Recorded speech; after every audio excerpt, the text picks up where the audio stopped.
Hello बच्चों, मैं अम्बित जिंदर। हम लोग बात करेंगे आज इलेक्ट्रोमैग्नेटिक इंडक्शन ईएमआई की वन शॉट वीडियो की, यानी कि एक ही वीडियो में सारे के सारे कॉन्सेप्ट्स क्लियर। मैं आपको बता दूं, इलेक्ट्रोमैग्नेटिक इंडक्शन का जो सिलेबस रिवाइज हुआ है, यानी कि जो सिलेबस चेंज हुआ है, उस चेंज सिलेबस के अकॉर्डिंग मैं हर एक टॉपिक एक टॉपिक सीबीएसई में जो पूछा जाना है 2021 में, वो सारे के सारे यहां पर डिटेल डिस्कशन के साथ तो मैं एक्सप्लेन करने वाला हूं। I repeat again, electromagnetic induction की वन शॉट वीडियो में अगर आप कंप्लीट वीडियो को बहुत ध्यान से देख लेते हैं तो आपको किसी भी बुक से या किसी भी अदर सोर्स से कुछ भी पढ़ने की जरूरत नहीं है। सब चीजें है गारंटेड, सब चीजें आपको इसी वीडियो में मिलने वाली है। और बाकी तो चलिए हम लोग स्टार्ट कर लेते हैं, देखते हैं क्या क्या चीजें हम पढ़ेंगे।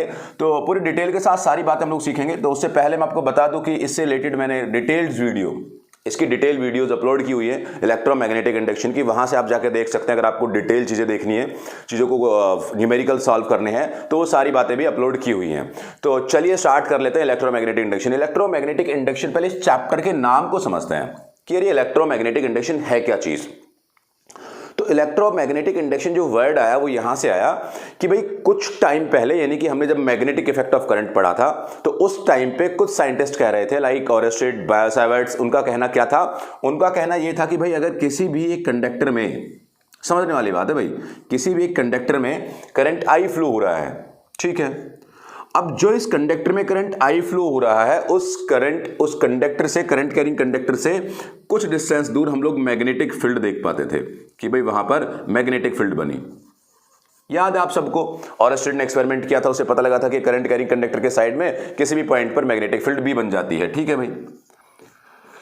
अब ये चीज उसी टाइम पर फैराडे और हेनरी नाम के साइंटिस्ट ने भी सोची कि अगर मान लीजिए हम किसी भी करंट कैरिंग कंडक्टर से, इसका पूरा फिनोमेना, इसका पूरा डिस्कशन, इसकी पूरी डिटेल स्टडी हम लोग कर चुके थे कि किसी भी करंट कैरिंग कंडक्टर से अगर किसी पॉइंट पर मैग्नेटिक फील्ड बन रहा है, तो यह बात भी सच होनी चाहिए कि कहीं अगर मान लीजिए हम मैग्नेट से मैग्नेटिक फील्ड बनाते हैं, तो उस मैग्नेट में कुछ हम इस तरह का काम करें कि उससे क्या बन जाए? Electric current.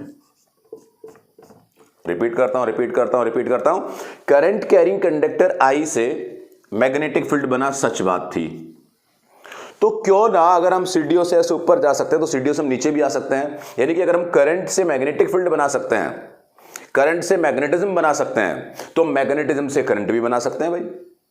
और अगर हम मैग्नेटिज्म से इलेक्ट्रिक करंट की बात करना स्टार्ट कर दें विदाउट एनी कॉन्टैक्ट, कोई क्लोज कॉन्टैक्ट नहीं, तो इसको क्या कहेंगे?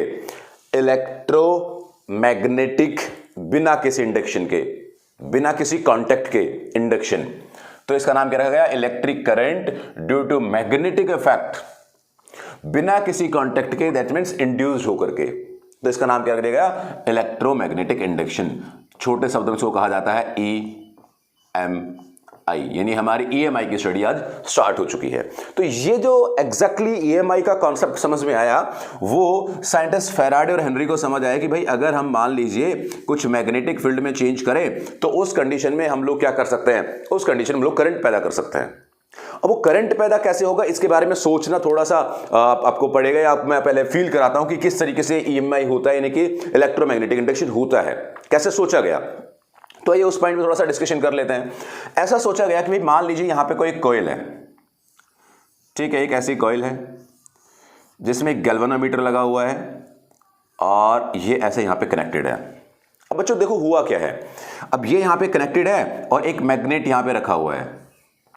मैं आपको क्या बता रहा हूं? मैं आपको फैराडे के एक्सपेरिमेंट की बता रहा हूं कि फैराडे ने कैसे समझा इसको, कैसे एक्सपेरिमेंट किया कि भाई सच में इलेक्ट्रोमैग्नेटिक इंडक्शन पॉसिबल है। समझना, ये हमारे पास एक कॉइल है, ये एक मैग्नेट हमने लिया और इस मैग्नेट को इस तरफ मूव किया, यानी कि ये नॉर्थ पोल, ये साउथ पोल।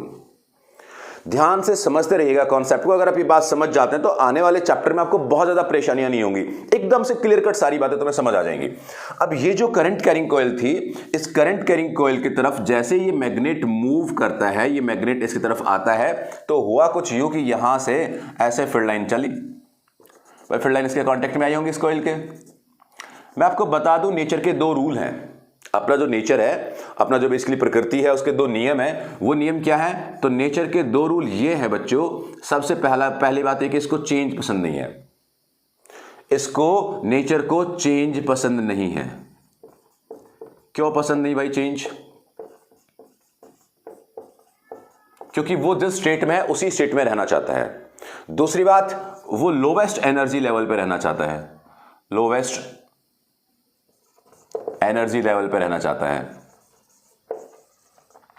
तो अभी हम पहले वाले पॉइंट को पकड़ेंगे कि अपने नेचर को चेंज पसंद नहीं है। देखिए ध्यान से सुनना, यहां पर जैसे ही इस कोयल के पास मैग्नेटिक फील्ड लाइंस आई तो इस कोयल ने क्या समझा कि भाई मेरे पास मैग्नेटिक फील्ड नहीं आनी चाहिए क्योंकि मुझे चेंज पसंद नहीं है, जैसा मैं पहले था वैसा ही रहूं, मैग्नेटिक फील्ड मेरे पास मत आए। अब इलेक्ट्रोमैग्नेटिक इंडक्शन में अगर इस कोयल के पास मैग्नेटिक फील्ड आती है और इसको मैग्नेटिक फील्ड नहीं चाहिए तो ये क्या चाहेगा? इस मैग्नेट को कहे भाई तू वापस चल, यहां से तू वापस जा, मुझे फील्ड लाइन नहीं चाहिए क्योंकि मैं जैसा पहले था बिना मैग्नेटिक फील्ड लाइन के मैं वैसे रहना चाहता हूं। भाई ये यहां से मैग्नेट वापस जा सकता नहीं। अगर मैग्नेट वापस नहीं जा सकता तो ऐसा सोचा गया कि इस कोयल ने अपनी मैग्नेटिक फील्ड लाइंस बनाई, क्योंकि मैग्नेटिक फील्ड लाइन कैसी क्वांटिटी है? वेक्टर क्वांटिटी है, तो इस डायरेक्शन की मैग्नेटिक फील्ड लाइन थी। अब इस कोयल ने क्या किया? इस कोयल ने क्या कि ठीक है मुझे चेंज पसंद नहीं, मुझे मैग्नेटिक फील्ड लाइन नहीं चाहिए, अगर यहां से इधर 10 मैग्नेटिक फील्ड लाइन आई है तो मैं इधर से 10 मैग्नेटिक फील्ड लाइन अपोजिट में बना दूंगा। उसने कहा यार ठीक है, इधर से 10 मैग्नेटिक फील्ड आई, तू 10 मैग्नेटिक फील्ड बना ले, कैसे बनाएगा? तो हमें एक कॉन्सेप्ट आता था कि अगर कोई भी चीज करंट फ्लो करा ले अपने अंदर तो वो क्या कर सकती है? मैग्नेटिक फील्ड बना सकती है। अब इस कोयल ने अपने इलेक्ट्रॉन्स को कहा कि भाई साहब हमला हुआ है, कुछ फील्ड लाइन हमारे पास आई है, तो आप ऐसा करिए, चलना स्टार्ट करिए, और इलेक्ट्रॉन का फ्लो क्या होगा? करंट। तो आप करंट बनाइए और वो करंट बनेगा, वो क्या करेगा? इन सभी फील्ड लाइन को क्या कर देगा? कैंसिल कर देगा। तो इस कोयल ने अपने अंदर इलेक्ट्रॉन्स का फ्लो कराया, यानी कि करंट फ्लो कराया, और जैसे ही करंट फ्लो कराया तो यहां से मैग्नेटिक फील्ड लाइन बनी, और इधर से मैग्नेटिक फील्ड लाइन मान लीजिए 10 आ रही थी, इधर से भी 10 गई, तो क्या हुआ? इसके पास मैग्नेटिक फील्ड लाइन 0, और ये इसको चाहिए था, तो इसमें क्या हुआ? गैल्वेनोमीटर में डिफ्लेक्शन हुआ। ठीक है भाई, ऑब्वियस था कि इसमें करंट फ्लो का तो गैल्वेनोमीटर में डिफ्लेक्शन तो हो गई। अब ये समझ आ गया कि अच्छा तब ये मैग्नेट आता है, तुम मैग्नेटिक फील्ड लाइन का चेंज करते हो, इसको चेंज पसंद नहीं है, उस चेंज को अपोज करने के लिए आपको पीछे इस डायरेक्शन में मैग्नेटिक फील्ड बनाना चाहता है, उस मैग्नेटिक फील्ड के लाइन के लिए आप इसने अपने अंदर क्या किया? करंट फ्लो कराया। वो मैग्नेटिक फील्ड लाइन बनाने के इसने क्या किया? करंट फ्लो कराया, और जो करंट फ्लो हुआ, ध्यान दे, जो करंट फ्लो हुआ वो यहां पे हमें डिफ्लेक्शन में दिख गया। किसकी वजह से हुआ? इस मैग्नेट की वजह से हुआ, बेसिकली मैग्नेटिक फील्ड लाइन की वजह से हुआ। तो कुछ लोग ये समझ लेते हैं कि हमें वेलोसिटी जरूरी है इसमें करंट पैदा करने के लिए, या हमारे पास मैग्नेट होना जरूरी है इसमें करंट पैदा करने के लिए। ऐसा नहीं है। अगर मान लीजिए मैं एक और एग्जांपल ले लेता हूं, एक और एक्सपेरिमेंट की बेसिकली कंडीशन ले लेता हूं कि हमारे पास एक कॉइल है, ठीक है, ये समझने वाली बात रह गई। अब जो मेन कॉन्सेप्ट था वो तुम समझ गए हो कि भाई किस तरह से हम एक कॉइल में इस तरह से करंट फ्लो करा सकते हैं एक मैग्नेट की हेल्प से, यानी कि मैग्नेटिक फील्ड लाइन। तो हमने क्या किया? हमने मैग्नेट भी नहीं लिया, हमने एक और कॉइल ले ली। भाई अब हमारा मेन मकसद क्या है? फील्ड लाइन को चेंज कराना, और इसको किससे कनेक्ट कर दिया? बैटरी से कनेक्ट कर दिया, राइट। तो तब इसको बैटरी से कनेक्ट कर दिया तो इसके अंदर क्या फ्लो हुआ? इसके अंदर करंट फ्लो हुआ। अब जैसे ही इसके अंदर करंट फ्लो होता है तो ये क्या बनाएगा? मैग्नेटिक फील्ड लाइंस बनाएगा, और ये मैग्नेटिक फील्ड लाइंस बनाता है तो मैग्नेटिक फील्ड लाइंस यहां पे आके इससे मीट होती है, तब इसके कांटेक्ट में आएंगे तो ये क्या, इसको ये क्या कहेगा? मुझे मैग्नेटिक फील्ड लाइन नहीं चाहिए, मैग्नेटिक फील्ड नहीं चाहिए, तो ये क्या करेगा? अपोजिट में बनाएगा, तो फिर से करंट फ्लो होगा। तो मैग्नेट चाहिए क्या? नहीं, ये मूव कराना पड़ेगा क्या? हाँ भैया, आगे पीछे तो करना पड़ेगा मैग्नेटिक फील्ड का चेंज करने के लिए, क्योंकि चेंज पसंद नहीं है, चेंज पसंद नहीं है। अब ध्यान से सुनने वाली बात है कि इस कॉइल में अगर मान लीजिए हम इसको मूव कराना भी नहीं चाहें तो हमने एक स्विच लगा दिया, और जो हमने इसमें स्विच लगाया स्विच को on off on off on off on off किया। तो हम स्विच को ऑन ऑफ कर रहे हैं तो उसकी वजह से क्या हो रहा है? उसकी वजह से फील्ड लाइन एक बार आ रही है, एक बार नहीं आ रही, एक बार आ रही है, एक बार नहीं आ रही, क्योंकि करंट आ रहा है, नहीं आ रहा, करंट आ रहा है, नहीं आ रहा। उस कंडीशन में यहां पर फील्ड लाइन का चेंज हो गया और फिर से इसमें करंट फ्लो हुआ। तो एक सिंपल शब्दों में यह कहानी बनी कि आपको ना किसी मैग्नेट की जरूरत है, ना किसी वेलोसिटी की जरूरत है, केवल किसी भी जुगाड़ से आप यहां पे मैग्नेटिक फील्ड लाइन को चेंज कर दीजिए, और जैसे ही आप मैग्नेटिक फील्ड लाइंस को चेंज करेंगे तो मैग्नेटिक फील्ड लाइंस के चेंज होने से क्या पैदा हो जाएगा? इसके अंदर करंट पैदा हो जाएगा। फैराडे के एक्सपेरिमेंट से समझ आया। अच्छा, अब समझने वाली बात यह थी कि क्या मैग्नेटिक फील्ड केवल मैग्नेटिक फील्ड लाइन का चेंज ही काम कर सकता है? तो आंसर है नहीं। यहां पर भी एक छोटी सी बात आपको समझनी है।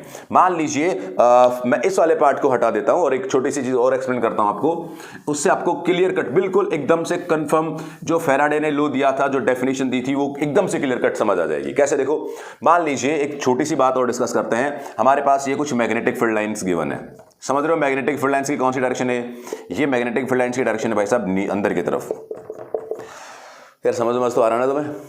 तो इसमें एक कॉइल है, ऐसी कॉइल है और ये मैग्नेटिक फील्ड लाइन चेंज हो रही है। अब ये मैग्नेटिक फील्ड लाइन चेंज हो रही है, अगर ये मैग्नेटिक फील्ड लाइन चेंज होंगी तो in magnetic field line change मतलब कम हो रही है या मैग्नेटिक फील्ड बढ़ रही है, मान लीजिए अंदर की तरफ फील्ड लाइन बढ़ रही है, तो अगर इसमें मैग्नेटिक फील्ड लाइन चेंज होगी तो मैग्नेटिक फील्ड लाइन के चेंज होने से क्या होगा, इसके अंदर करंट फ्लो होगा, यहां पे क्या होगा, करंट इंड्यूस होगा, आई इंड्यूस्ड। अगर मैं अब आपसे बात करूं कि हमारे पास एक दूसरी सिचुएशन है कि ऐसे मैग्नेटिक फील्ड लाइन है और उस मैग्नेटिक फील्ड लाइंस में कोई चेंज नहीं है, ये यूनिफॉर्म मैग्नेटिक फील्ड लाइन है, यूनिफॉर्म बी, और इसके अंदर एक कॉइल रखी हुई है।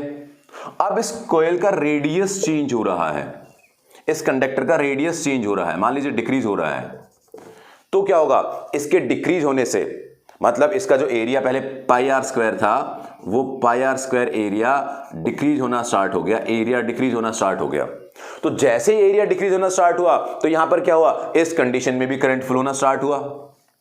अब जैसे ही रेडियस कम किया यानी कि एरिया कम किया तो भी करंट फ्लो हुआ, जैसे ही मैग्नेटिक फील्ड लाइन चेंज की तो भी करंट फ्लो हुआ। और अगर मान लीजिए मैं इसी सिचुएशन की एक और इसी चीज की एक और सिचुएशन लेता हूं कि अगर मान लीजिए हमारे पास मैग्नेटिक फील्ड लाइन अंदर की तरफ है और भाई यहां पर हमने वो कॉइल रखी और इस कॉइल को रोटेट कराया ओमेगा एंगुलर वेलोसिटी से, तब हमने इसको ओमेगा एंगुलर वेलोसिटी से घुमाया यानी कि इसके एंगल को चेंज किया, थीटा को चेंज किया। किस किस के बीच का थीटा, थीटा इस कॉइल का एरिया वेक्टर और मैग्नेटिक फील्ड के बीच का थीटा, इस कॉइल के एरिया वेक्टर और मैग्नेटिक फील्ड के बीच के थीटा को चेंज किया तो भी इसमें करंट फ्लो हुआ भाई, तो भी इसमें क्या हुआ, करंट इंड्यूस्ड हुआ, यहां भी क्या हुआ, करंट इंड्यूस्ड हुआ। तो हमें समझ आया कि मैग्नेटिक फील्ड लाइन को बदलिए तो करंट आता है, एरिया को बदलिए तो करंट आता है, थीटा को बदलिए तो करंट आता है। तो हमने देखा अरे यार ऐसी तो क्वांटिटी हुआ करती थी बी ए और थीटा से रिलेटेड, कहां पर हमने पढ़ा था, इलेक्ट्रिक के केस में। क्या पढ़ा था हमने इलेक्ट्रिक के केस में, मैं यहां पे लिख देता हूं, हमने पढ़ा था phi E is equal to E A cos theta, E is the electric field, A is the area, cos theta is the theta between what, E and A, electric field and area vector।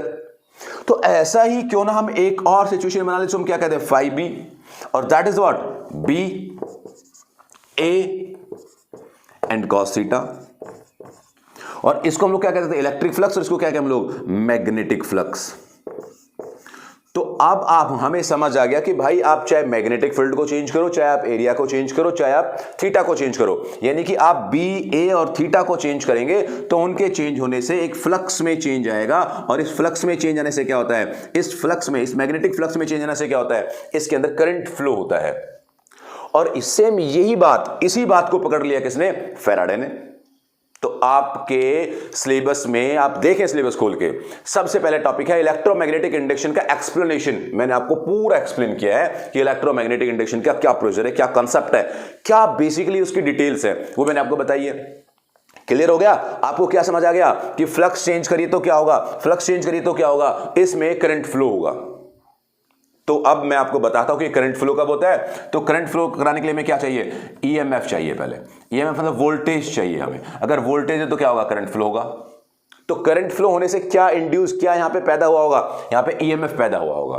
फिर से मेरी बात सुनना, तब magnetic field, area और theta change होगा तो इसके अंदर करंट फ्लो होगा, लेकिन करंट फ्लो होने से पहले यहां पे क्या आएगा, कोई ना कोई ईएमएफ आएगा।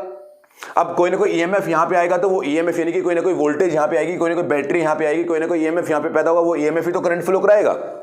और अगर वो ईएमएफ करंट फ्लो कराएगा तो ये ईएमएफ कहां से पैदा हुआ, आंसर है मैग्नेटिक फ्लक्स के चेंज होने से। और मैग्नेटिक फ्लक्स के चेंज होने से कोई भी ईएमएफ पैदा हो जाए, ईएमएफ इंड्यूस हो जाए, इसी को तो फैराडे का लॉ कहते हैं यार, यही तो है फैराडे का नियम। तो जल्दी से आप जो बोर्ड पे लिखा हुआ है इसको लिख लीजिएगा, फिर उसके बाद हम लोग फैराडे के नियम से स्टार्ट करते हैं कि फैराडे का नियम क्या होता है। हाँ तो बच्चों, अब हम बात करेंगे फैराडे के लॉ की। भाई फैराडे ने क्या नियम बनाया, जो अभी मैंने जस्ट कुछ सेकंड्स पहले जो मैंने एक्सपेरिमेंट करके बताए थे, उन एक्सपेरिमेंट से क्या रिजल्ट निकल के आया।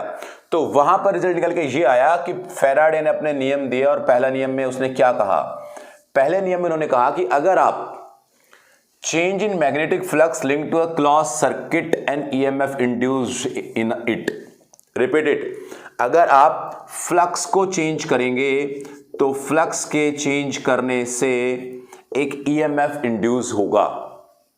जो थोड़ी देर पहले मैं एक्सपेरिमेंट में करके दिखा रहा था उसको वर्ड्स में लिख दिया भाई साहब ने कि भाई the change in magnetic flux link to a close circuit and EMF induce in it. अगर आप क्लोज सर्किट में ईएमएफ को चेंज करते हो तो उसके अंदर क्या, उसके क्लोज सर्किट में आप मैग्नेटिक फ्लक्स को चेंज करते हो तो क्या हो जाता है, एक ईएमएफ इंड्यूस हो जाता है उसके अंदर। ठीक है भाई, बहुत अच्छी बात है। अगली बात उन्होंने क्या की, ये तो पहला नियम बना दिया। उसके बाद उन्होंने कही कि भाई चलो ठीक है, मान लिया लोगों ने कि ईएमएफ इंड्यूस होता होगा, बट ये बताइए कि कितना ईएमएफ इंड्यूस होता है। तो कितना का तब वर्ड आया, तो बोला ठीक है सेकंड लॉ में मैं बता देता हूं कि जो मैग्नीट्यूड ऑफ इंड्यूस्ड ईएमएफ है, जो मैग्नीट्यूड है उस इंड्यूस्ड ईएमएफ का, that is equal to the rate of change of magnetic flux. Rate of change of magnetic flux link to the circuit, जो सर्किट से लिंक हुआ था। तो magnitude of EMF is equal to d phi by d t, और phi is equal to what, that is B A cos theta. तो यहां से उसने अपने दो नियम बनाए और उन दोनों नियम को इस तरीके से स्ट्रेट किया। लेकिन जो भी ईएमएफ इंड्यूस हुआ, उस इंड्यूस ईएमएफ से क्या आया, करंट फ्लो हुआ। अब अगर उस इंड्यूस ईएमएफ से करंट फ्लो होता है तो जरा बताइए कि उस करंट की जो फ्लो हुआ, उस करंट की डायरेक्शन क्या होगी। सर करंट की डायरेक्शन होती है, हाँ, करंट एक स्केलर क्वांटिटी है लेकिन उसकी डायरेक्शन होती है। तो बताइए करंट की डायरेक्शन क्या होगी।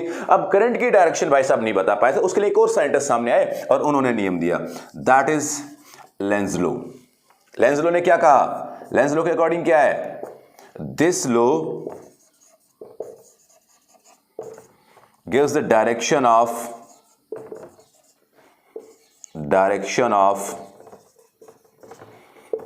Induced current. इंड्यूस करंट की जो डायरेक्शन देता है दैट इज लेंज लॉ। तो अब आइए हम लेंज लॉ को एक्सप्लेन कर लेते हैं कि ये लेंज लॉ क्या होता है और इस पे बेस्ड किस किस तरह की कहानी, किस किस तरह की चीजें हम लोग डिस्कस किया करते हैं। तो चलिए स्टार्ट कर लेते हैं इस खेल को पूरे का पूरा को। तो चलिए मैं इसको हटा रहा हूं और हम लोग लेंज लॉ की बात करेंगे। यहां से क्वेश्चन बनने के चांसेस, ये अगर क्वेश्चन आ जाता है कि फैराडेज लॉ क्या होते हैं फर्स्ट और सेकंड, तो आप डायरेक्ट लिख सकते हैं कि मैग्नेटिक फ्लक्स को चेंज करने से ईएमएफ और ईएमएफ की वैल्यू ये इसके दो नियम थे। और लेंज लॉ क्या कहता है, this law gives the direction of induce current. चलो भाई ठीक है, तो देखो अब क्या करेंगे हम लोग। अब मैं एक एक्सपेरिमेंट, एक सिचुएशन लेता हूं और उस सिचुएशन पे हम लोग काम करने जा रहे हैं। हम लोग देखो कैसे, भाई मान लीजिए हमारे पास ये एक कॉइल है, मैं कॉइल भी ले ही लेता हूं, ठीक है, ये हमारे पास एक कॉइल है ना, और इस कॉइल में बन जा यार,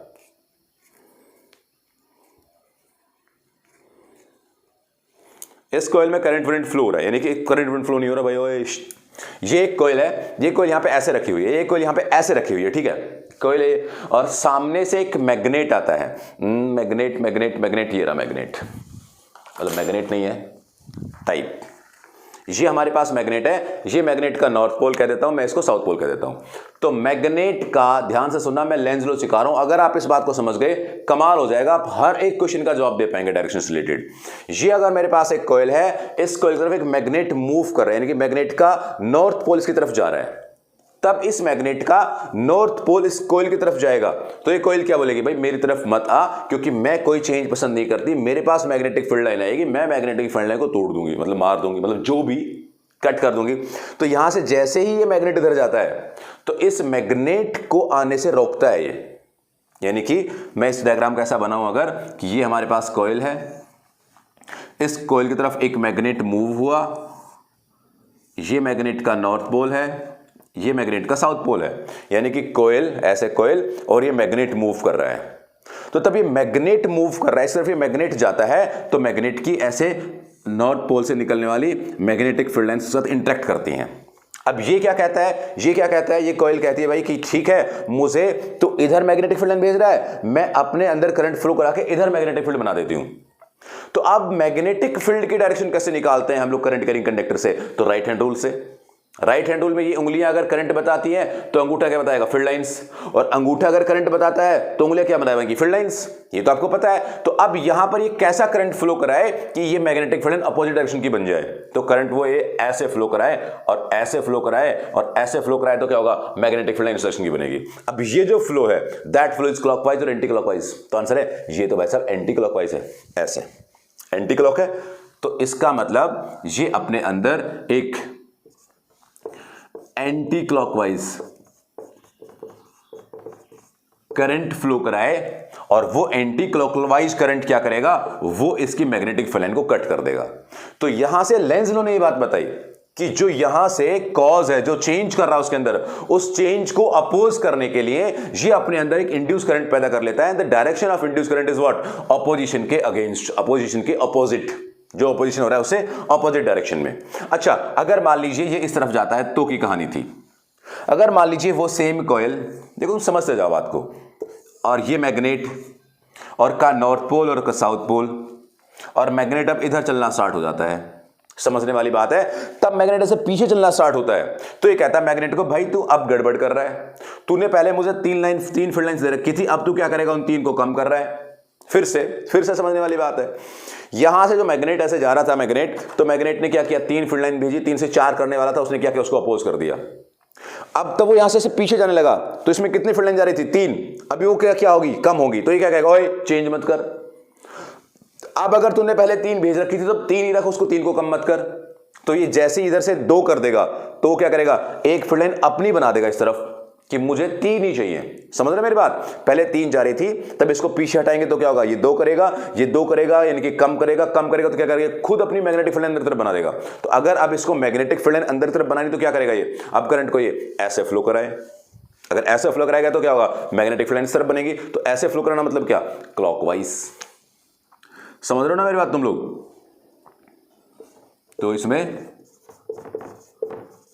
क्लॉकवाइज करंट फ्लो होगा, एंटी क्लॉकवाइज क्लॉकवाइज। क्या आप मेरी बात को फील कर रहे हैं कि मैं क्या क्या चीजें कहना चाह रहा हूं, कि मैग्नेटिक फील्ड के चेंज को कैसे वो रोकता है, राइट। सिंपली ऐसे भी समझा जाता है इसको कि नॉर्थ पोल इस तरफ आ रहा है तो अपने अंदर क्या कर लेगा, ये नॉर्थ पोल डेवलप कर लेगा ताकि नॉर्थ पोल इस तरफ मत आए। और नॉर्थ पोल डेवलप करने के लिए क्लॉक फेस रूल क्या कहता है, क्लॉक फेस रूल कहता है कि भाई नॉर्थ पोल में कैसा मैग्नेटिक फील्ड की डायरेक्शन होगी, उसमें करंट की डायरेक्शन कैसी होगी, तो करंट की डायरेक्शन कैसी होगी, एंटी।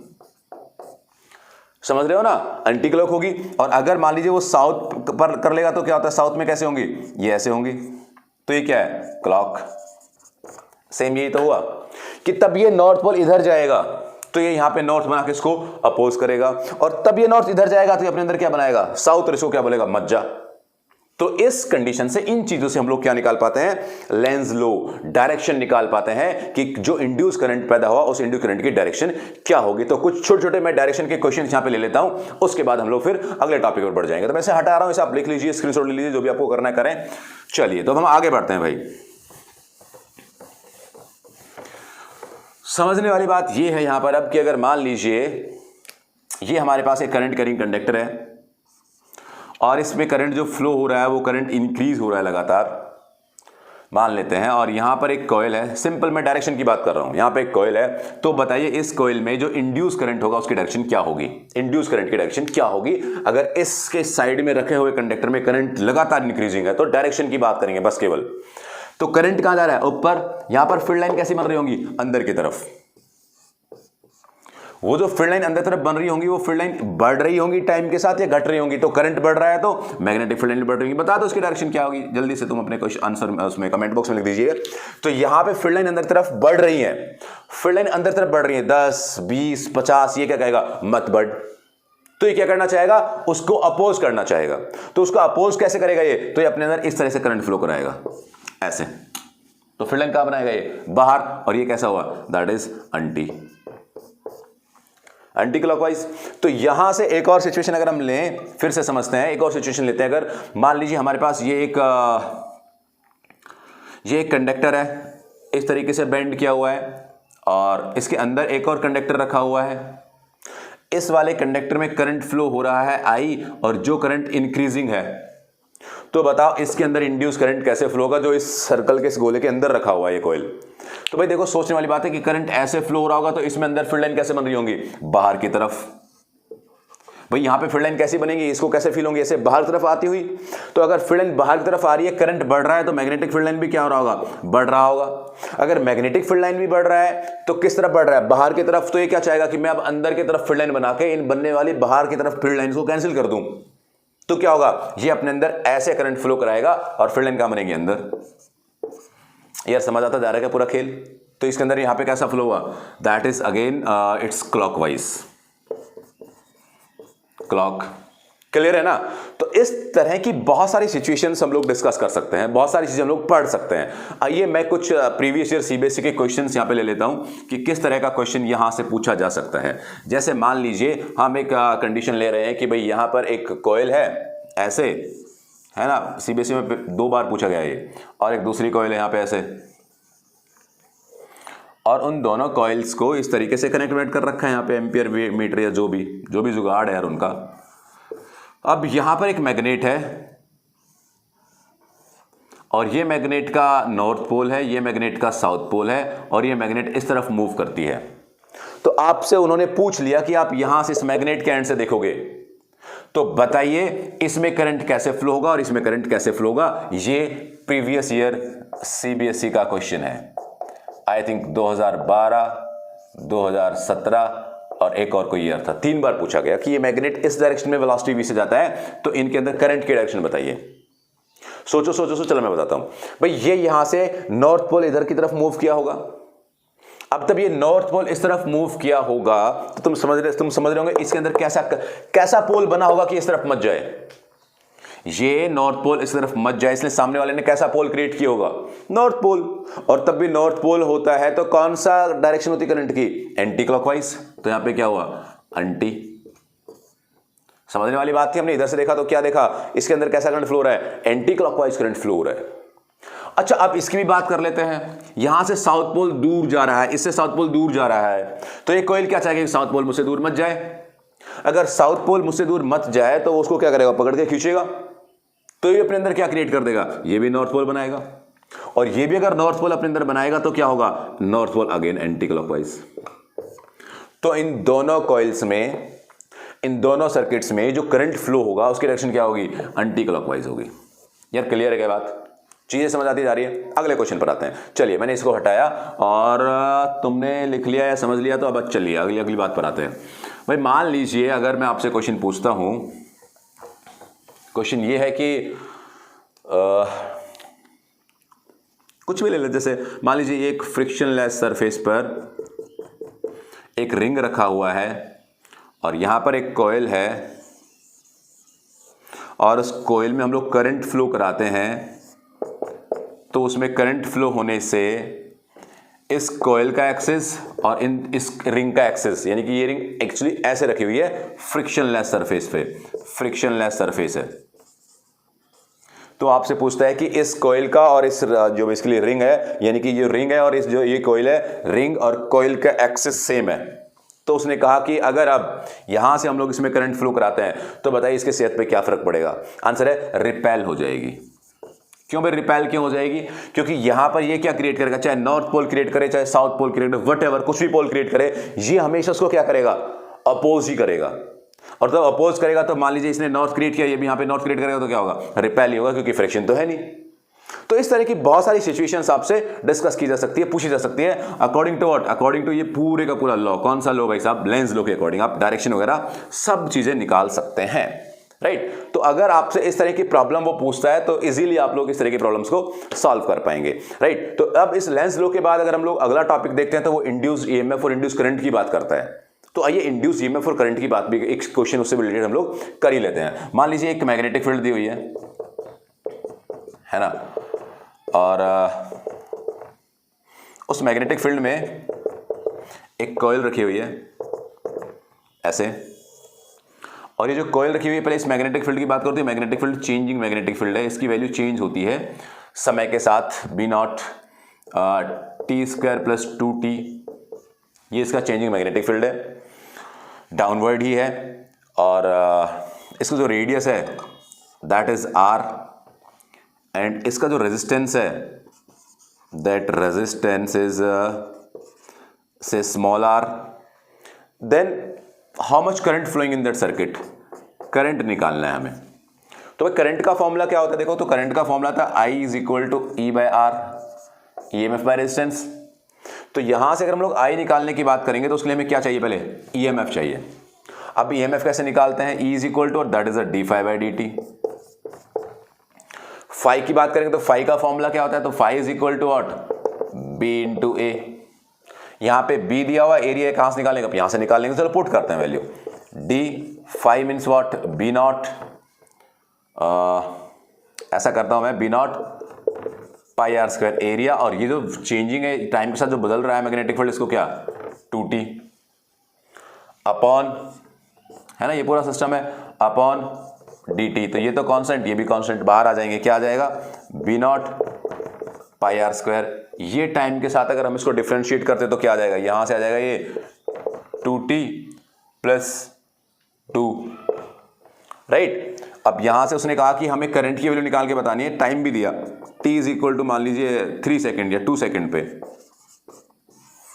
इस टाइम पर करंट की वैल्यू बतानी है आपको। तो t की वैल्यू आपको कितनी दी 2, तो आपने क्या किया, यहां से इसकी वैल्यू पुट कर दी, B naught pi r square, 2 put करेंगे 2 टू द 4 प्लस 6।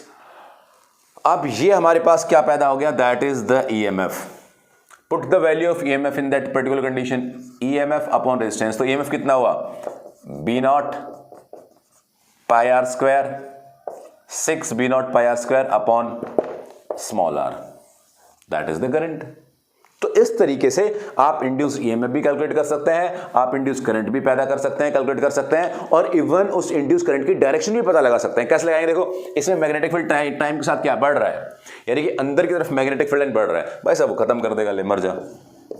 क्या मेरी बात समझ रहे हो तुम लोग, तो वो इस डायरेक्शन में एंटी क्लॉक में करंट फ्लो करा देगा। तो जल्दी से आप इसे लिख लीजिए, फिर हम उसके बाद अगले टॉपिक पर आते हैं। अगला टॉपिक अपना क्या होगा,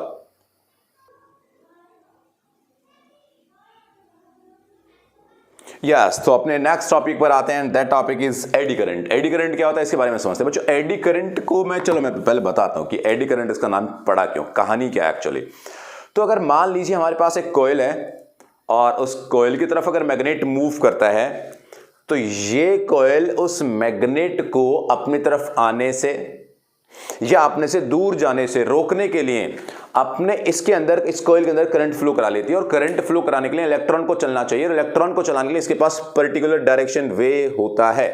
तो ठीक है, इसमें वो कहता है भाई तुम इसमें घूमो, घूमने से काम बन जाएगा हमारा। अगर मान लीजिए किसी भी मैं बात करूं कि क्योंकि हमारे पास कंडक्टिंग सीट है, कोई कंडक्टिंग प्लेट है, तो अगर हम लोग कंडक्टिंग सीट या कंडक्टिंग प्लेट की तरफ किसी भी मैग्नेट को मूव कराते हैं, कंडक्टिंग प्लेट या सीट की तरफ हम मैग्नेट को मूव कराते हैं, तो उस मैग्नेट को मूव कराने से इसके अंदर भी क्या पैदा होना चाहिए, करंट। अब इसके अंदर तो कोई पर्टिकुलर वे ही नहीं है, कोई तरीका ही नहीं कैसे घुमाए, ढेर सारे इलेक्ट्रॉन यहां पे ऐसे गुच्छा बना के बैठे हुए हैं। अब वो करंट फ्लो नहीं करा सकते, तो उनको करंट फ्लो कराने के लिए क्या करना पड़ता है, उनको करंट फ्लो कराने के लिए, जैसे मान लीजिए ये वो प्लेन शीट है, इसकी तरफ मैंने मैग्नेट को मूव कराया, तो वो अपने इलेक्ट्रॉन्स को कहता है कि तुम भाई साहब इस तरीके से अपने इलेक्ट्रॉन को फ्लो कराना स्टार्ट करो इस फॉर्मेट में, ताकि हम आने वाली समस्याओं का हल ढूंढ सके। तो एक एडी जो बाउंडर टाइप बनता है पानी में, ऐसे ऐसे ऐसे ऐसे ऐसे, उसकी फॉर्म में करंट फ्लो होना स्टार्ट हो जाता है। और अगर उसकी फॉर्म में करंट फ्लो होना स्टार्ट हो गया, तो इसकी शेप कैसी लगी हमें, एडी जैसी लगी। तो अगर इसकी शेप हमें एडी जैसी लगी, तो हम लोग क्या कह देते हैं, हम कह देते हैं भाई ये एडी जैसा करंट है। तो यानी कि the current induce in conducting होनी चाहिए, conducting sheets in the form of eddies की फॉर्म में अगर वो करंट फ्लो होता है किसी भी कंडक्टिंग सीट में, तो उसको हम लोग क्या कह देते हैं, एडी करंट्स। उसको हम लोग एडी करंट्स कह दिया करते हैं। तो ये अपना एडी करंट का पूरा का पूरा पार्ट हुआ। बच्चों एडी करंट हमारे लिए बुराई है या अच्छा, ये देखो कोई भी चीज अच्छी बुरी फिजिक्स में नहीं होती है ना, वो आप पे डिपेंड करता है। आप चाकू से सब्जी भी काट सकते हैं, आप चाकू से किसी की उंगली भी काट सकते हैं, वटएवर, तो वो आपका यूज है कि भाई क्या कहानी है वो। बट एडी करंट जो होता है, that eddy current is basically due to that shape, इन शेप की वजह से वो एडी करंट कहलाता है। एडी करंट का हम लोग बहुत यूज भी करते हैं, एडी करंट के एप्लीकेशंस भी हैं, एडी करंट से एनर्जी लॉस भी होती है। तो बहुत सारी चीजें हम लोग एडी करंट के बारे में डिस्कस करने वाले हैं, यानी कि एप्लीकेशन ऑफ एडी करंट में आपको बताने वाला हूं। तो इसको आप लिख लीजिए डेफिनेशन को, फिर मैं एडी करंट की एप्लीकेशन यहां पे लिख देता हूं ताकि आप इजीली इसको समझ जाएं। यस, तो चलिए देखते हैं एप्लीकेशन क्या क्या हो सकता है एडी करंट के। तो एडी करंट के एप्लीकेशन की बात करें, सबसे पहले हम लोग बात करते हैं इंडक्शन फर्नेस की, यानी कि एक भट्टी की। देखिए कैसे, मान लीजिए हमारे पास कुछ मेटल स्क्रैप है, यानी कुछ मेटल के टुकड़े हैं, और वो मेटल के टुकड़े को हम लोग पिघलाना चाहते हैं, या फिर उनको हम लोग क्या करना चाहते हैं, उनको रीसेप्ट करना चाहते हैं। तो हमने क्या किया, किसी जगह पर, किसी मिट्टी के बर्तन में हम कह सकते हैं, हमने उन मेटल स्क्रैप्स को रख दिया, जो मेटल के टुकड़े थे उनको हम लोगों ने उसमें ऐसे पुट कर दिया किसी भी जगह पर, और उसके दोनों तरफ हमने एक कॉइल बना करके उस कॉइल को किसी भी बैटरी से कनेक्ट कर दिया। ऑलराइट। तो जो हमने उस कॉइल को किसी भी बैटरी से कनेक्ट किया, तो उस बैटरी से कनेक्ट करने के बाद क्या हुआ बच्चों, उसके अंदर करंट फ्लो हुआ। अब तब उसके अंदर करंट फ्लो हुआ तो क्या हुआ, यहां पे मान लीजिए नॉर्थ पोल बन गया, यहां पे बन गया भाई साउथ पोल, करंट फ्लो होने से। तो अगर ये इलेक्ट्रोमैग्नेट से नॉर्थ पोल साउथ पोल से मैग्नेटिक फील्ड इस तरफ मूव होना स्टार्ट हुई, तो ये जो मेटल स्क्रैप साइड में रखे थे, इसके अंदर रखे हुए थे, इन मेटल स्क्रैप्स को मैग्नेटिक फील्ड लाइन का चेंज मिला। तब उनको मैग्नेटिक फील्ड लाइन का चेंज मिला तो क्या हुआ, मैग्नेटिक फील्ड लाइन के लिए उन्होंने क्या किया, अपने अंदर के इलेक्ट्रॉन को तेज तेज फ्लो कराया। भाई मान लीजिए इस मेटल के टुकड़े के पास अगर मैग्नेटिक फील्ड लाइन पहुंचेगी तो क्या करेगा, अपने अंदर एडी करंट बनाएगा, और एडी करंट बना के अपने अंदर इलेक्ट्रॉन को तेज तेज फ्लो कराएगा। हमने यहां से फील्ड लाइन बढ़ाई और करंट फ्लो कराया, और फील्ड और करंट, इतना करंट फ्लो हो गया कि उसके रेजिस्टेंस की वजह से उतनी ज्यादा हीट पैदा हुई कि उस हीट की वजह से गर्म होकर एकदम से पिघल के उड़ गए। नहीं उड़े तो नहीं, मतलब क्या हुआ, एकदम से हीटअप हो गया पूरा का पूरा सिस्टम। तो ये भट्टी किसकी है, इंडक्शन की। पे हम लोग क्या यूज कर रहे हैं, इस तरह से इलेक्ट्रोमैग्नेट यूज कर रहे हैं ताकि ये काम हम कर सके। इसके बाद दूसरा एप्लीकेशन इसका इलेक्ट्रोमैग्नेट डैम्पिंग। डैम्पिंग मतलब जैसे डैम्प्ड एंड डैम्प्ड, किसी चीज का रुक जाना। अगर मान लीजिए दो मैग्नेट के पोल, नॉर्थ पोल साउथ पोल, मैं यहां पे रख देता हूं और बीच में किसी भी ऑब्जेक्ट को मूव कराता हूं कंडक्टिंग को, तो क्या होगा, वो ऐसे मूव करेगा, इधर आएगा तो क्या होगा, वो रुकेगा, इधर जाएगा तो रुकेगा, तो ऐसे मूव करते करते रुक जाता है। That is what, that is electromagnetic damping. Electric brake, similar electric brakes भी तो ऐसे ही होते हैं। किसी भी आप प्लेट को तब दो मैग्नेट्स के पोल के बीच में मूव कराएंगे तो मैग्नेट के पोल के बीच में वो जो प्लेट है, वो कंडक्टिंग प्लेट है, वो मूव हो नहीं पाएगी। तो ऐसे टायर के दोनों तरफ हम लोग इस तरह का अरेंजमेंट कर देते हैं कि वो टायर जो मूव कर रहा होता है मैग्नेट्स की वजह से वो मूव करना बंद कर देता है। दैट्स व्हाई इलेक्ट्रोमैग्नेटिक ब्रेक्स उनको कहते हैं। सिमिलरली इंडक्शन मोटर की हम बात करते हैं। इंडक्शन मोटर भी यही है। इसमें क्या है, इसमें भी हम लोग, मतलब इंडक्शन मोटर क्या होता है कि उसके अंदर भी जो पोल है वो कंटिन्यूसली चेंज होते रहते हैं और उसके पोल वोल चेंज होते रहते हैं। उसकी वजह से यहां पर भी इलेक्ट्रोमैग्नेटिक का ये वाला कॉन्सेप्ट, इलेक्ट्रोमैग्नेटिक इंडक्शन के वाला कॉन्सेप्ट, एडी करंट वहां पे यूज हो रहा होता है। उस एडी करंट के फ्लो से ये इंडक्शन मोटर चल रहा होता है। इसलिए इंडक्शन मोटर के बारे में आप लोगों ने काफी स्टडी की होगी। तो ये अपना एडी करंट के बारे में छोटी छोटी बातें हुई। एडी करंट क्या होता है, एडी करंट क्यों होता है, एडी करंट का एप्लीकेशन पार्ट क्या है, किस किस एप्लीकेशन में क्या क्या कहानी होती है। तो इसके बाद अपने पास अब दो टॉपिक पेंडिंग रह जाते हैं। वो दोनों टॉपिक कौन कौन से हैं, दैट इज सेल्फ इंडक्टेंस और म्यूचुअल इंडक्टेंस। तो ये उनको भी हम लोग खत्म कर लेते हैं, self inductance and mutual inductance. तो जल्दी से आप लोग इसको लिख लीजिए, फिर मैं आपको self induction and mutual inductance पढ़ा देता हूं। हाँ, तो चलिए बात कर लेते हैं बच्चों सेल्फ इंडक्टेंस की। ये क्या होता है, सेल्फ इंडक्शन क्या होता है। सेल्फ इंडक्शन में सुनना मेरी बात को ढंग से, उस प्रोसीजर को समझेंगे क्या कहानी है एक्चुअल में। तो एक इस तरह का हमारे पास मान लीजिए एक कॉइल है और उस कॉइल को इनिशियली हमने किसी बैटरी से कनेक्ट किया हुआ है ना, ऐसे। तो हमने इसको बैटरी से इस तरीके से स्विच से कनेक्ट किया हुआ है। तो क्या हो रहा है बच्चों, देखो इसमें करंट फ्लो हो रहा होगा। तो इसके अंदर जो करंट फ्लो हो रहा है, आई करंट जो फ्लो हो रहा है, उस आई करंट के फ्लो होने से क्या होगा, ध्यान दे। तब इसमें आई करंट फ्लो हुआ होगा, यानी कि आई करंट 0 से आई की तरफ बढ़ा होगा। तो क्या हुआ होगा, तो इसमें जैसे ही करंट चेंज हुआ, तो करंट चेंज होते ही इसमें मैग्नेटिक फील्ड लाइन का चेंज भी हुआ भाई। अब तब यहां से करंट फ्लो हो रहा था, इस करंट फ्लो होने की वजह से मैग्नेटिक फील्ड लाइन का चेंज हुआ। तो इस कॉइल को प्रतीत हुआ, खुद को ऐसा फील हुआ कि मेरे अंदर मैग्नेटिक फील्ड लाइंस बदल रही हैं, और मैग्नेटिक फील्ड लाइंस बदल रही हैं तो मैग्नेटिक फील्ड लाइन का चेंज इसको पसंद नहीं। तो इसलिए इसने अपने अंदर ही एक अपोजिट डायरेक्शन का करंट पैदा कर दिया। यानी कि अप्लाइड करंट की डायरेक्शन अगर इसमें ये है और वो अप्लाइड करंट चेंज हो रहा है, तो उस अप्लाइड करंट के चेंज की वजह से ये इसके अपोजिट डायरेक्शन में एक इंड्यूस करंट पैदा कर देता है। That is I A which is applied current, that is I या IND लिख देता हूं मैं, I induced which is induce current. खुद की कॉइल में खुद के करंट की वजह से, खुद का मैग्नेटिक फील्ड चेंज होने से खुद ही इंड्यूस कर देना, सेल्फ इंडक्शन। जैसे प्रोडक्शन ऑफ इंड्यूस्ड EMF, ये एक इंड्यूस्ड EMF का प्रोडक्शन है in a coil when a changing current passes through it. तब एक बदलता हुआ करंट इसमें से पास होगा तो इसके अंदर एक इंड्यूस्ड EMF पैदा हो जाएगा, और वो इंड्यूस्ड EMF क्या करेगा, एक करंट पैदा कर देगा, और इसी को हम लोग क्या कहते हैं, सेल्फ इंडक्टेंस। आप ये सोच रहे होंगे सर फिर तो करंट फ्लो नहीं हो पाएगा, दोनों अपोजिट अपोजिट ये रोक लेंगे दूसरे को। नहीं, ऐसा नहीं है। यहां से तब करंट चेंज हो रहा होता है, 0 से I हो रहा होता है, तो ये ऐसा काम करता है।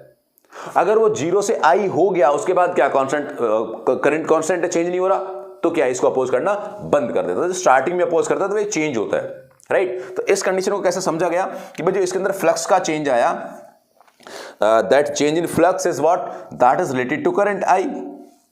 अगर मान लीजिए मैं इस प्रोपोर्शनलिटी के साइन को हटाता हूं तो मुझे यहां पे एक कांस्टेंट लगाना पड़ेगा, that is what L I. अब ये यहां पर सेल्फ इंडक्टेंस का कांस्टेंट है, यानी कि कोएफिशिएंट ऑफ सेल्फ इंडक्टेंस है, कोएफिशिएंट ऑफ सेल्फ इंडक्टेंस यहां पर अगर ये है तो L is equal to 5/I, हमारे पास एक रिजल्ट आया।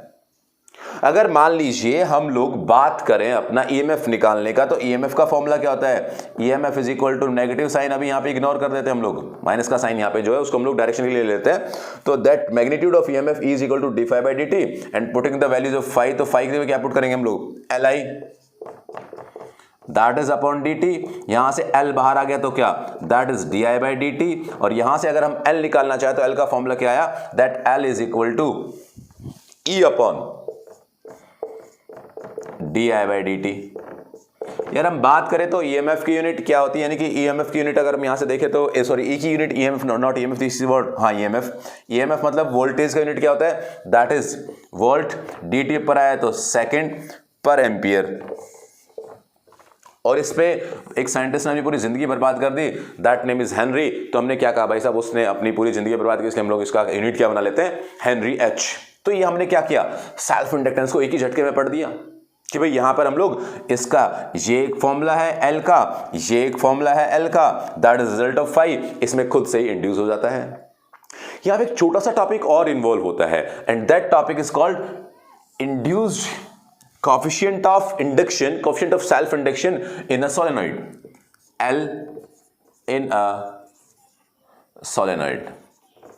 एक सोलेनॉइड के अंदर L कैसे कैलकुलेट करेंगे, तो सबसे पहली बात कि हमें L कैलकुलेट करने के लिए क्या चाहिए, L कैलकुलेट करने के लिए फाई चाहिए, यानी कि हमें फ्लक्स चाहिए। फ्लक्स है और करंट है तो हम लोग उसमें कैलकुलेट कर सकते हैं कि कितना L है। तो फाई के लिए क्या चाहिए, और what is that phi, that phi is equal to what, B और A चाहिए। अब B किसका चाहिए, सोलेनॉइड का चाहिए, तो magnetic field in solenoid, magnetic field in solenoid is what, B is equal to mu naught N I। अब ये सोलेनॉइड में बेसिकली मैग्नेटिक फील्ड बन रहा है। अब इस मैग्नेटिक फील्ड की हम लोग बात कर लें, इस मैग्नेटिक फील्ड को हम लोग अगर फ्लक्स निकालना चाहें तो फ्लक्स लिंक्ड टू सोलेनॉइड कितना होगा, मैग्नेटिक फील्ड यानी कि B into A and which is what, mu naught N I A। लेकिन ये जो फ्लक्स आया, ये फ्लक्स केवल वन टर्न के लिए है, एक ही टर्न के लिए है, एक ही टर्न के लिए। अगर यहां पे मैं इसी को सोलेनॉइड मान लेता हूं और इसकी लेंथ को मैं L कह देता हूं और यहां पर एक छोटा n में लेता हूं, तो that n is what, that n is the number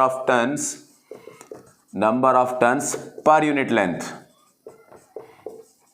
per unit length, अगर स्मॉल n है वो है तो यहां पे फ्लक्स लिंक कितना, BA that is mu not I into A, और यहां पर मैग्नेटिक फील्ड कितना, दिस मच, तो टोटल फ्लक्स कितना, तो यहां का टोटल फ्लक्स अगर हम निकाल लें तो total flux is equal to what, magnetic यानी कि ये यूनिट पर यूनिट लेंथ के लिए जो फ्लक्स था वो फ्लक्स इनटू टोटल लेंथ। तो n number of turns per unit length है और L टोटल लेंथ है, तो इसके लिए टोटल n कितना है, n इंटू L। पुट कर देते हैं यहां पे क्या, n इंटू L। तो इसका टोटल फ्लक्स कितना बना, फाई की वैल्यू कितनी बनी, that phi is equal to mu naught N और N what, N square I A into L। हमें L निकालना है तो L is equal to what, that is 5/I। Phi के लिए क्या लेंगे हम लोग, phi is equal to what, mu naught N square I A into L upon I, से I मर गया। What is the value of L, L का रिजल्ट क्या, L की रिजल्ट हमारे यहां पर आया mu naught N square A into L। ये हमारे पास सोलेनॉइड के लिए L की वैल्यू है। बच्चों इसको तुम लोग चेंज भी कर सकते हो, अगर मान लीजिए आप इस N की वैल्यू पुट करना चाहें N अपॉन L, है ना, N is equal to N upon L, तो यहां पे क्या कर लेंगे, दैट इज N की जगह क्या लिखेंगे आप लोग, म्यू नॉट, तो म्यू नॉट रहेगा, N की जगह स्मॉल n की जगह capital N square upon L square into A into L, तो एक L से एक L मर जाएगा, ये भी रिजल्ट हो सकता है। That is in terms of what, capital N, that is in terms of small n। तो ये हमने क्या निकाल लिया कि अगर एक सोलेनॉइड में हम लोग L कैलकुलेट करना चाहें तो एक सोलेनॉइड के लिए L इस तरीके से कैलकुलेट किया जाएगा। क्या कोई मुश्किल बात थी इसमें? नहीं यार, कोई मुश्किल बात नहीं थी। तो ये कहानी आपको समझ आई होगी। तो चलिए अब हम लोग इसके बाद बढ़ते हैं कि अगर जो इंडक्टर है उस इंडक्टर में जो एनर्जी स्टोर होती है वो एनर्जी कितनी स्टोर होती है, कहां स्टोर होती है, इसके बारे में लोग चर्चा कर लेते हैं। और इसके साथ साथ हम लोग ये वाली बात भी स्टडी कर लेते हैं कि म्यूचुअल इंडक्टेंस क्या होता है। तो चलिए इसको लिख लीजिए आप, फिर मैं आगे बढ़ता हूं।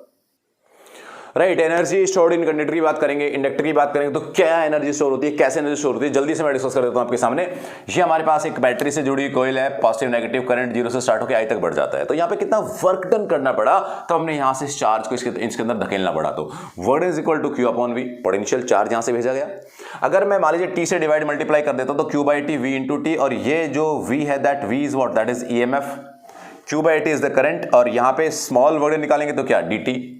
अगर मैं इस ईएमएफ की वैल्यू पुट करूंगा तो L D I by d T, inductor की बात कर रहे हैं हम लोग। डी टी से डी टी कैंसिल तो क्या बचा, L I D I. Integrate करेंगे जीरो से आई तक तो क्या होगा, एल तो कांस्टेंट बाहर, आई डी आई का क्या होगा, आई स्क्वायर बाई टू, यानी कि work done is equal to half L I square आता है। और that work done is basically what, that is energy. अगर यहां से हम बात करें एनर्जी पर यूनिट वॉल्यूम की, तो energy half L I square upon volume. यहां से हमने क्या किया, हाफ और एल की वैल्यू पुट की। एल की वैल्यू कितनी है, mu naught n square L, अभी हमने प्रूव की। मैग्नेटिक फील्ड की करंट की वैल्यू कैसे निकालेंगे, B is equal to mu naught N I, यहाँ पे फ्लो होता है आपको अब अभी थोड़ी देर पहले मैंने डिस्कस किया था लास्ट डेरिवेशन में। आई की वैल्यू क्या है, B upon mu naught N I, B square upon mu square N square. यहां से ये कैंसिल कर दिए तो क्या मिला हमारे पास, हाफ ए एल यहाँ पे बचा, तो पर यूनिट वॉल्यूम, तो वॉल्यूम की वैल्यू क्या, ए इंटू एल पुट की, तो हमारे पास रिजल्ट आता है that is U is equal to energy per unit volume is equal to what, half B naught upon mu naught. ऐसा ही हमें पहले भी तो पढ़ा यार, half epsilon naught E square. ये कैपेसिटर की एनर्जी स्टोर है। तो सिमिलरली वही फॉर्मेट है, मैग्नेटिक फील्ड की फॉर्म में इसके अंदर क्या होती है, एनर्जी स्टोर होती है। कहां पे स्टोर होती है, इसके अंदर स्टोर होती है, मैग्नेटिक फील्ड की फॉर्म में। तो energy store in the capacitor. अब हम लोग इसके बाद म्यूचुअल इंडक्टेंस की बात कर लेते हैं। प्लीज आप इसे लिख लें और फिर हम म्यूचुअल इंडक्टेंस स्टार्ट करेंगे। मैं इसको रब कर देता हूं। तो चलिए बात करते हैं म्यूचुअल इंडक्शन की। ये टॉपिक भी अच्छा है, देखते हैं क्या अच्छा है इसमें। भाई मान लेते हैं हमारे पास दो कॉइल है, म्यूचुअल मतलब आपसी, आपस में एक दूसरे की वजह से कुछ इंड्यूस हो जाना। ये हमारे पास एक कॉइल है, ये समझने वाली बात है, इसको हम लोग जस्ट अभी खत्म कर लेते हैं। इसके अंदर करंट फ्लो होता है और ये स्विच वगैरह यहाँ पे कुछ लगा हुआ है। साइड में दूसरी कॉइल है ना, और इसके अंदर भी यहाँ पे ऐसे एक एम्पियर मीटर लगा हुआ है करंट को मेजर करने के लिए। इस तरह का सिचुएशन है। तो इसके अंदर जो करंट फ्लो होता है पॉजिटिव से नेगेटिव, आई करंट जो यहाँ पे फ्लो होता है, उस आई की वजह से क्या होगा, मैग्नेटिक फील्ड लाइन बनेगी और इसके साथ क्या होंगी, लिंक होंगी। तो इस करंट की वजह से बनने वाली मैग्नेटिक फील्ड लाइन जो उसके साथ लिंक होती हैं, उस लिंक्ड मैग्नेटिक फील्ड से इसके अंदर क्या होता है, इंडक्शन हो जाता है। और उस इंडक्शन की वजह से क्या होता है, यहां पे करंट फ्लो हो जाता है, करंट इंड्यूस हो जाता है। कितना करंट इंड्यूस हुआ, कितना करंट फ्लो होगा, जरा इसके बारे में लोग बात कर लेते हैं। तो मान लेते हैं इसके नंबर ऑफ टर्न्स है, मान लीजिए N1, number of turns per unit length. इसकी जो लेंथ है दैट इज से L1।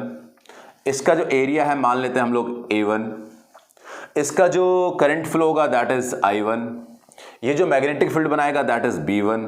ओहो सर क्या क्या मानोगे, हाँ सब चीजें मान लेते हैं। तो इसके लिए क्या, magnetic field B2, number of turns N2, length L2, area A2, current I2। इसका डेटा है।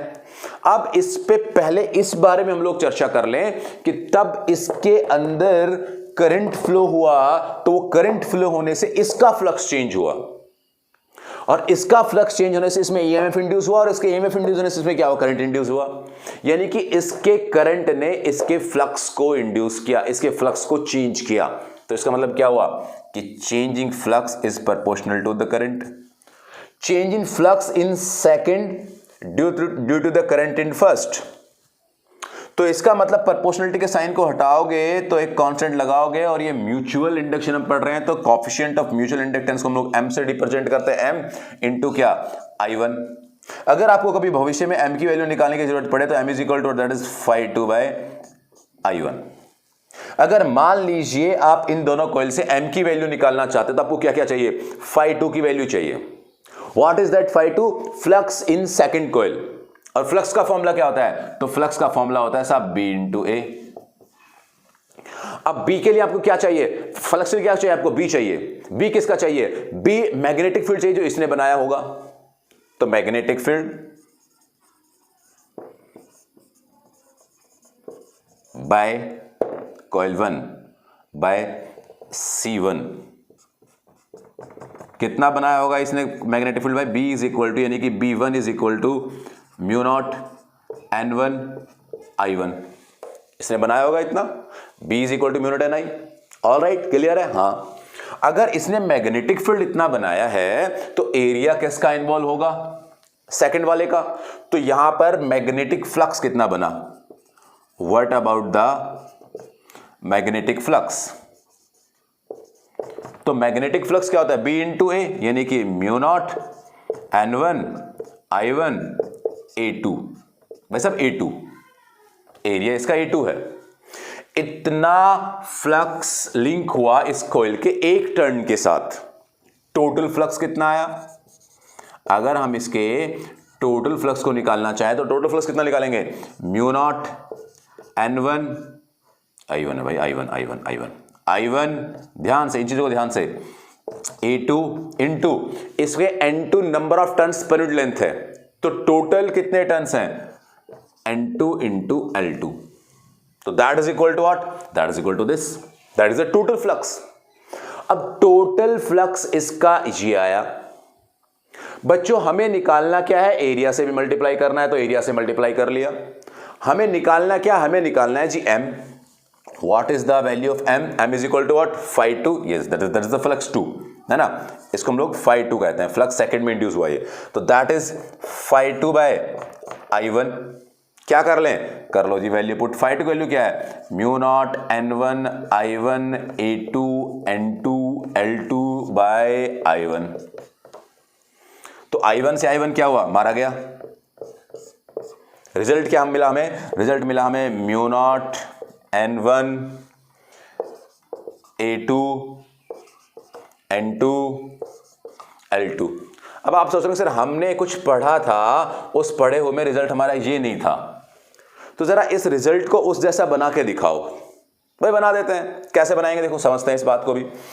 M mutual inductance in coil second by 1 is equal to mu naught, तो म्यू नॉट है भाई, ठीक है। N1 को मैं क्या लिख सकता हूं? तो यहां से देखिएगा, अगर N1 इंटू L1 है तो क्या आता है? कैपिटल N, और वो भी चलो कह देते हैं 1।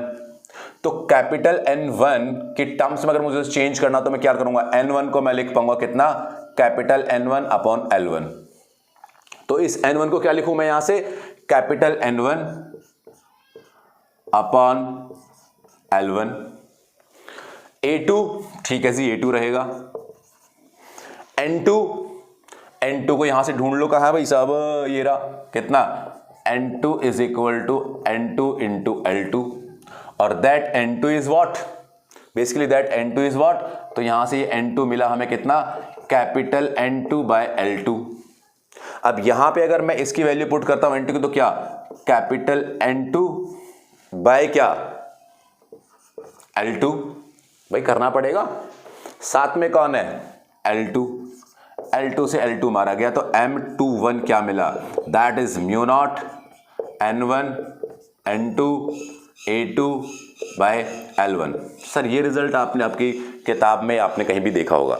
एरिया और लेंथ की अगर हम बात कर लें तो एरिया कौन सा लिया जाता है? अगर मैं मान लीजिए M12 की बात कर लूं यहाँ पे, यानी कि इसमें बैटरी लगा दूं, इसमें एम्पीयर मीटर लगा दूं, तो क्या? तो mu naught N1 N2 A1 L2, यानी कि ये बस L1 L2 चेंज हो जाएगा। मान लीजिए लेंथ हमने दोनों के सेम ले लिए, तो ये L1 L2 का तो कोई चक्कर ही नहीं, ये तो L ही हो गया। एरिया कौन सा ले? तो इस बात पे मैं थोड़ा सा जिक्र कर लेता हूं कि अगर मान लीजिए ये एक बड़ी कॉइल इसके पास है, तो इस बड़ी कॉइल का ये वाला जो मैग्नेटिक फील्ड बनेगा उसको यूज का नहीं है, उसका कोई यूज नहीं, तो कौन सा हो गया? केवल छोटे वाली कॉइल का जितना एरिया उतना ही मैग्नेटिक फील्ड यूज में आएगा।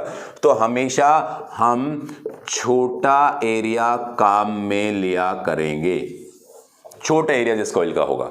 That is the mutual inductance यार, फर्क नहीं पड़ता, एकदम से क्लियर कॉन्सेप्ट है तुम्हें, राइट। तो ये हमने सीखा कि किस तरीके से हम लोग म्यूचुअल इंडक्टेंस की बात कर लिया करते हैं। जरा आप इसे चिपका लीजिए, फिर उसके बाद मैं आपको इससे कुछ छोटी सी टर्म इसके डिस्कस कर लेता हूं और हम आगे बढ़ जाएंगे। जल्दी से आप इसे लिख लीजिए प्लीज। ओके राइट, तो कितनी चीजों पे डिपेंड करता है म्यूचुअल इंडक्टेंस, उसकी बात कर लेते हो। तो ये डिपेंड करता है आपका भाई साहब नंबर ऑफ टर्न्स पे डिपेंड करता है। Factors on which mutual inductance depends, what? Number of turns पे डिपेंड करता है। एरिया पे डिपेंड करता है, लेंथ पे डिपेंड करता है, इन सब चीजों पर ये डिपेंड करता है म्यूचुअल इंडक्टेंस का रिजल्ट।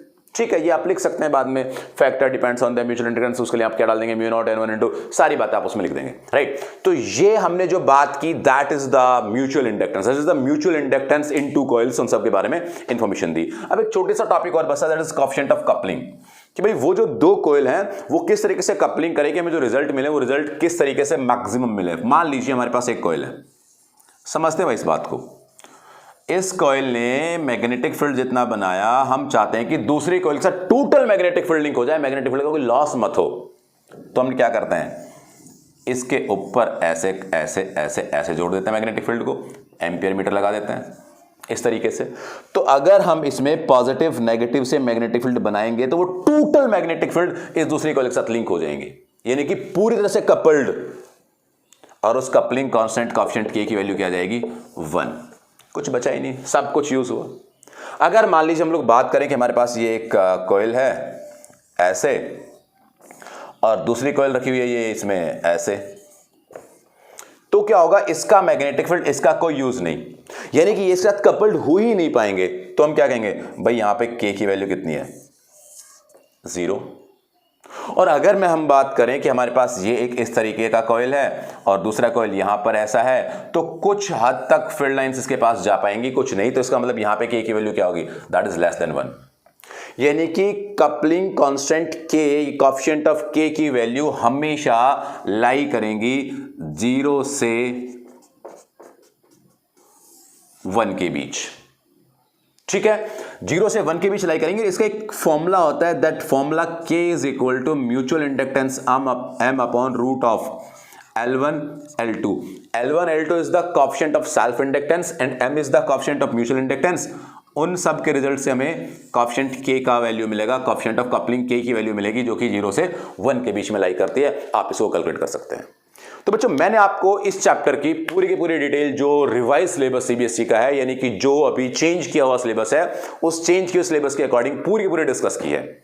आई थिंक, मुझे लगता नहीं तुम्हें कोई भी इश्यू इससे रिलेटेड होगा, सारी बातें तुम्हें क्रिस्टल क्लियर होंगी।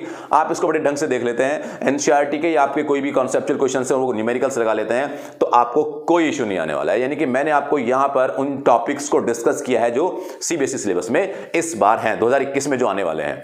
तो नेक्स्ट वीडियो में लोग नेक्स्ट चीजों के बारे में स्टडी करेंगे, है ना। तो आप लोग चैनल को सपोर्ट कर दें, और ठीक है, खुश रहें। Thank you very much.